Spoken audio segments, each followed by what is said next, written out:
Are you making these messaging mistakes that could cost you clients and revenue? Stop it. Get some help. In this video, I'm going to share with you the 7 deadly messaging mistakes that coaches make and how you can avoid them.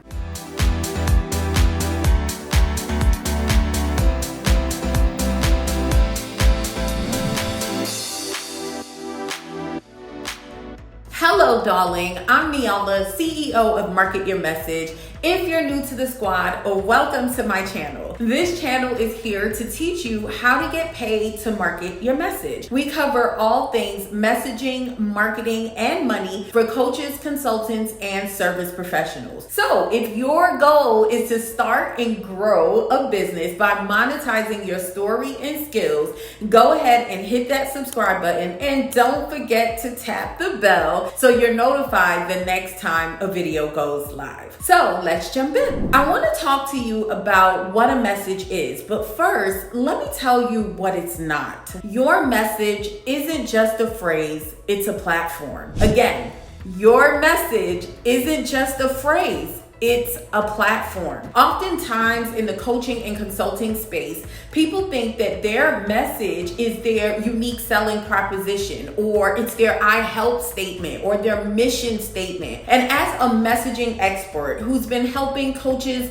and service professionals master their message since 2012, I can tell you without a doubt that it's so much more deeper than that. So what is a message? According to good old Google, a brand message is the verbal communication of your brand promise. But I believe your message is what you write, speak, and show. Your message is a combination of 5 elements, which I'll be speaking about in my next video, so make sure you subscribe. But what you need to know is that when you get all 5 clear and cohesive, then your job is to write it, speak it, and show it so your message can weave through your business like a vine. So the point I'm making here is that your message is not just a simple 1 or 2 sentences. When I am talking to my clients about this, I always ask them to answer these questions about my brand since they've done business with me. But I want you to answer these questions about your brand. This is gonna help you get even more clarity around your messaging, okay? So when you think about me and my company, Market Your Message, what comes to mind?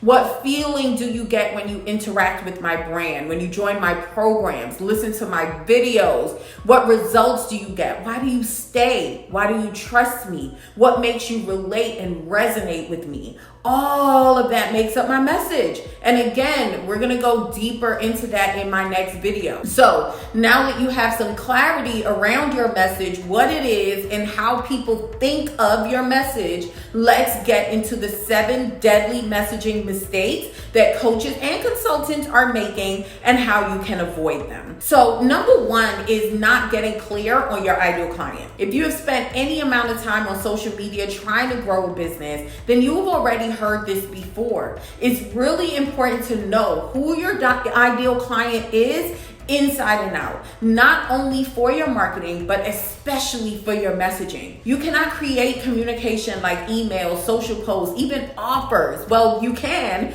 but it won't be effective. It's difficult to write messages to a person if you don't know who you are speaking to. I like to use myself as an example, okay? So let's think about this video. The title is 7 Deadly Messaging Mistakes Coaches Are Making. And so if you are a coach, then it spoke to you. And if you are someone who's been feeling like your messaging is off in any way, then that's another thing that spoke to you. And as you continue to watch and listen, there are going to be more things, other things that's going to resonate with you. And I would not be able to use these examples I come up with or topics if I did not know who my ideal client is, what they are struggling with, and what their desires are. So I know that my ideal client's desire right now is to master their message so they can call in the right clients, so they can stop feeling like they're hitting a brick wall, right? So you gotta know those things about your ideal clients. Number 2, only speaking to the problems. And this one is a big one.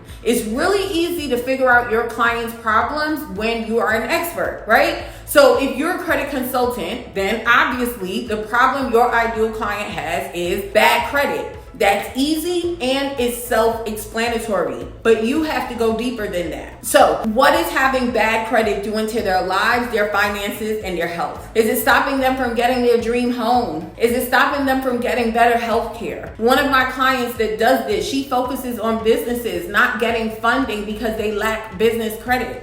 So do you see? This is why I say speaking to the problems is easy and it's also common. Messaging becomes way more effective when you can identify the problems, but also speak to the symptoms, the desires, the solutions, and all the things that they dream about, all right? And when you bring it all into one sentence, your messaging will be more effective if you can speak to more than your clients' problems. Number 3, not understanding your client's motivations. So in addition to not knowing your ideal client problems and symptoms and desires, you also want to know their deepest motivation. For example, I know that one of my clients' motivations is that they don't want to feel like a failure and they don't want to feel shame. If their business was to fail, they'll feel shame to their family, to have to tell their husband once again that they came up with an idea and didn't follow through. They'll feel shame. When they couldn't provide for their children, they'll feel shame. If they get to the age 60 or 65 and look back and see that they never acted on their desires, they would feel shame. If they had to stop growing their business and go back into the workforce, that would bring shame and even a little bit of embarrassment, right? So this is what I mean when I say that messaging is so much deeper than just knowing someone's problems. You also want to know your ideal client's motivations. Okay, so I want you to tell me in the comments, what is your ideal client's motivation? Why do they need the solution you provide? Number 4, focusing on what you do instead of why you do it. So as a service provider and solution maker, I get it. People need what we provide, right? And all you want to do is help. You want to give them what you have so you can help them reach their goals. And I see this all the time, coaches and service professionals walking around talking about their wonderful service, their amazing coaching program, their beautiful retreat, the 12 modules, the beautifully designed workbook, all the things, right? They talk about the what, but I want you to start talking about the why, because that's what's going to tap into your ideal client's brain and heart emotionally. And like I always say, connection equals conversation and conversation equals cash. Number 5, you are not being personable and you're lacking connection. And this one reminds me of sloth, which is one of the deadly sins in the Bible, okay? Sloth is not interacting with your audience. It's being lazy, not engaging with people. You just post and run, motivate them and bounce. Listen, one of my clients like to say post and ghost. You are not taking time to build a connection. And for some of you, you're not willing to be vulnerable and open yourself up to your people. Now, I specifically work with coaches and service professionals who want to sell premium services. And I know that with any business, you have to develop know, like, and trust. And even more when you're trying to sell a 4-figure, 5-figure, or sometimes even a 7-figure investment. People need to trust you. And the easiest way to build trust is by modeling what you promise, by showing people exactly what you deliver. But if all you do is post a long caption and then leave, there's no relationship happening there. One of my favorite pieces of feedback I get in my business is when people say to me, Nyala, every time I read your content or I watch your videos, I feel like I'm speaking to my best friend. Listen, that's powerful stuff right there. All right, next one. Not leveraging stories. So if you've been following me for any amount of time, then you already know that I'm all about storytelling, because storytelling is not only memorable, but it's what allows people to connect with you on a deeper level. So just going back to what we were talking about in number 5, opening yourself up and being vulnerable and sharing your journey, your daily life, all of those things is what makes a person get to know you get to like you and get to trust you. And so when they are ready to invest to solve the problem that they're struggling with and the challenges that they are facing, guess what? You are the first person that they come to. Why? Because you're top of mind. You stay on top of mind because you're always sharing your story, sharing your personality, sharing yourself with your audience. And whenever I ask my 5-figure clients what made them invest, you know what they say? They say to me they felt seen. They say, I felt like you understood me, like you really cared and you had what I needed. All right. Last but not least, number 7, you are tweaking your message too much. And a lot of times this happens because of another deadly sin in the Bible, right? Which is envy.